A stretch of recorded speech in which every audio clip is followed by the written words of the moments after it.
संप्रदाय। रसिक शेखर स्वामी हरिदास जी का व्यक्तित्व स्वयं में इतना महान था कि आगे चलकर उनकी अपनी एक परंपरा ही निर्मित हो गई। उनसे पहले वैष्णवों के जो 4 संप्रदाय रामानुज, विष्णु स्वामी, माधव और निम्बार्क द्वारा प्रवर्तित थे, वे सब प्रस्थानत्रयी के अपने अपने भाष्यों पर आधारित विशिष्टाद्वैतवाद, शुद्धाद्वैतवाद, द्वैतवाद एवं द्वैताद्वैतवाद के दार्शनिक मतों पर आधारित थे। इनका व्यापक परिवेश था जिसमें पुराणों, शास्त्रों, वर्णाश्रम, योग, व्रत, तप, नियमों आदि के अपने अपने प्रकार से भक्ति के अनुकूल व्याख्या की गई थी। कालांतर में रामानुज संप्रदाय से रामानंद संप्रदाय का, विष्णु स्वामी से वल्लभ संप्रदाय का, मध्व से माधव गौड़ेश्वर अथवा चैतन्य संप्रदाय का उदय हुआ। इनमें से महाप्रभु चैतन्य का आरंभिक प्रयास किसी संप्रदाय की स्थापना न होकर राधा कृष्ण के उद्दाम प्रेम का हरि कीर्तन के माध्यम से प्रचार प्रसार करना था। श्री हरिवंश जी ने भी श्री राधा वल्लभ संप्रदाय की स्थापना वृंदावन की रस भावना को लेकर की, परंतु उन्होंने श्री कृष्ण की ब्रज लीलाओं को भी समान रूप से मान्यता दी। श्री स्वामी हरिदास जी ने किसी भी दार्शनिक मतवाद को अंगीकृत नहीं किया। उन्होंने वैदिक, पौराणिक, तांत्रिक एवं लौकिक मान्यताओं को भी अपनी उपासना का अंग नहीं बनाया। उनके उपास्य श्री कृष्ण नहीं थे जिनका ब्रज में अवतार हुआ था।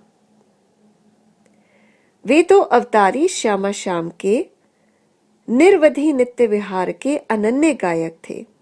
उनका प्रेम अमिश्र प्रेम था। उसमें ऐश्वर्य अथवा भगवत्ता का लेश मात्र भी नहीं था। वे नित्य के उपासक थे, निमित्त के नहीं। उनके स्वरूप में धार्मिक परंपराओं की दृष्टि से इतनी क्रांतिकारकता थी कि किसी भी पथ के राही कोई धर्माचार्य उनकी समता नहीं कर सकते थे। उन्हीं के समकालीन श्री बिहारी दास जी ने लिखा, श्री हरिदास जी की बराबरी कौन कर सकता है? कर्म, धर्म, भक्ति, मुक्ति में जो मर्यादाएं बांध दी गई हैं, उनका कौन अतिक्रमण कर सकता है? और जिन इष्टों की आराधना वे करते हैं, वे अवतारी नित्य बिहारी की मात्र अंशकला हैं, अवतार हैं, जो विशिष्ट निमित्तों से धराधाम पर आए थे। इसमें संदेह नहीं कि ब्रज में अवतार लेकर श्री कृष्ण ने अपार रस सिंधु प्रवाहित किया था, परंतु स्वामी हरिदास जी तो उस रस समुद्र को तैर कर आगे निकल गए हैं और उन्होंने उस रस रीति की प्रतीति प्रदान की है जिसे कोई बिहारी दास जैसे अनन्य ही वर्ण कर सकते हैं। श्री हरिदास जी के तो सुख का सार नित्य विहार ही है, यहाँ किसी अन्य की पहुंच ही नहीं है। श्री बिहारी दास जी ने स्वामी हरिदास जी के रस रीति की विशेषताएं बताते हुए लिखा है कि इसमें सर्वस्व सार कुंज बिहारी ही हैं और रसिक अनन्यों की रस रीति का उद्धार श्री स्वामी हरिदास जी ने ही किया है। स्वामी हरिदास जी जिस नित्य विहार का प्रकट रूप में गान करते हैं, उसे तो श्रुतियों के तत्व विचार से भी नहीं पाया जा सकता। इसका अपना नाम धाम वृंदावन है।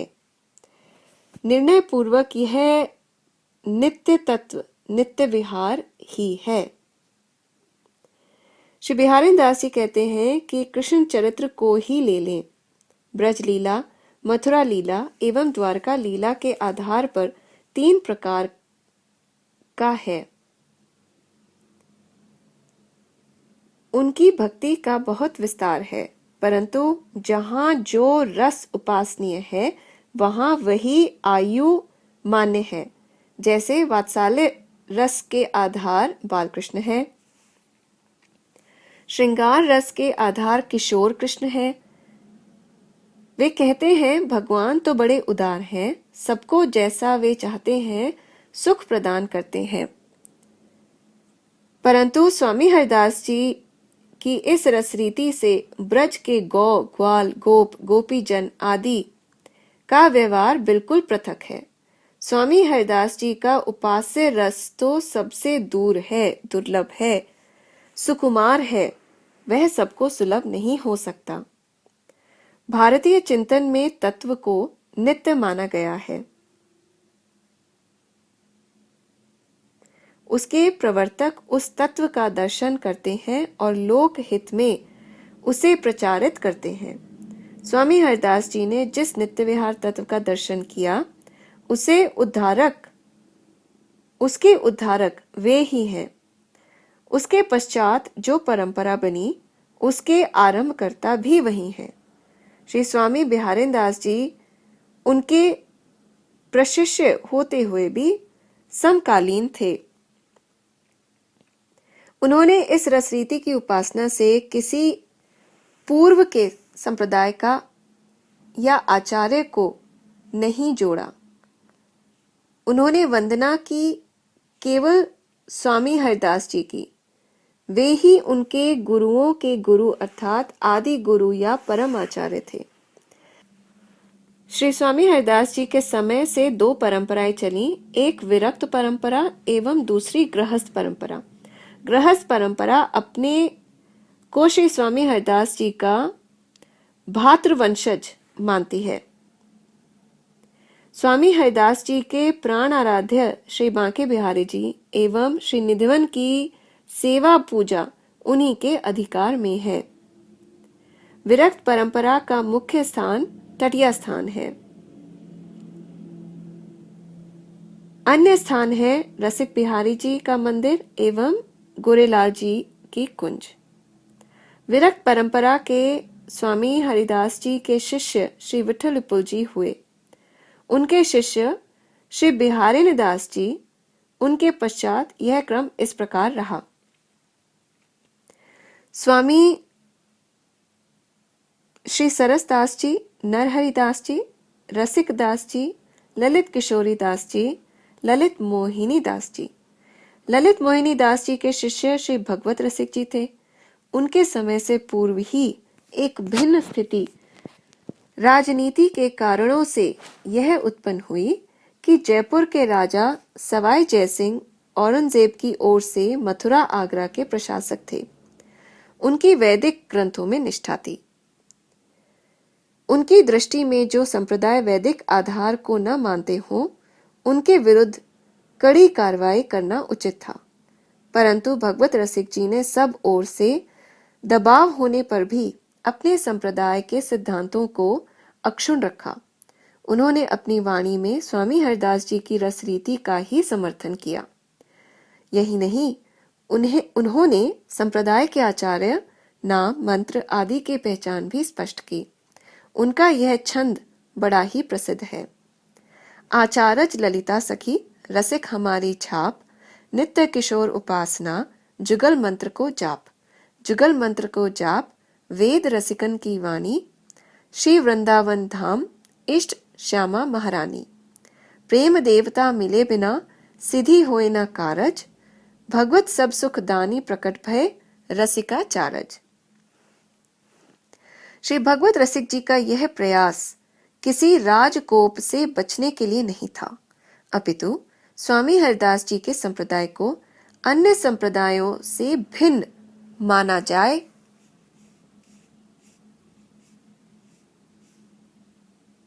इसीलिए आचार्य, छाप, उपासना आदि की स्पष्ट व्याख्या की।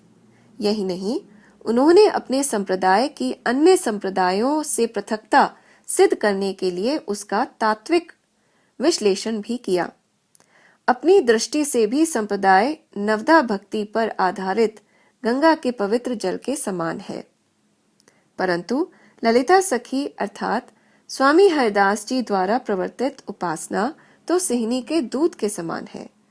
गंगा जल सबके लिए उपयोगी होता है, परंतु सिहनी का दूध तो अमूल्य और दुर्लभ ही है।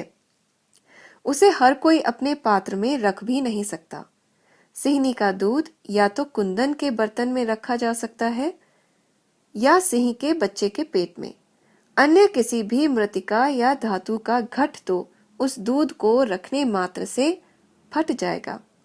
तात्पर्य यह है कि सिहनी के दूध के समान ही ललिता सखी की उपासना या तो नित्य सिद्ध महापुरुषों द्वारा आचरित हो सकती है अथवा उनकी कृपा से जो उपासक कुंदन माने शुद्ध स्वर्ण के पात्र जैसा परम पवित्र हो चुका हो। अन्य सबके लिए तो नित्य विहार और उनके बीच पर्दा ही पड़ा हुआ है। केवल सखी संप्रदाय के रसिकवर ही नित्य बिहारी के अंग संग में उनके पार्श्व में निरंतर है।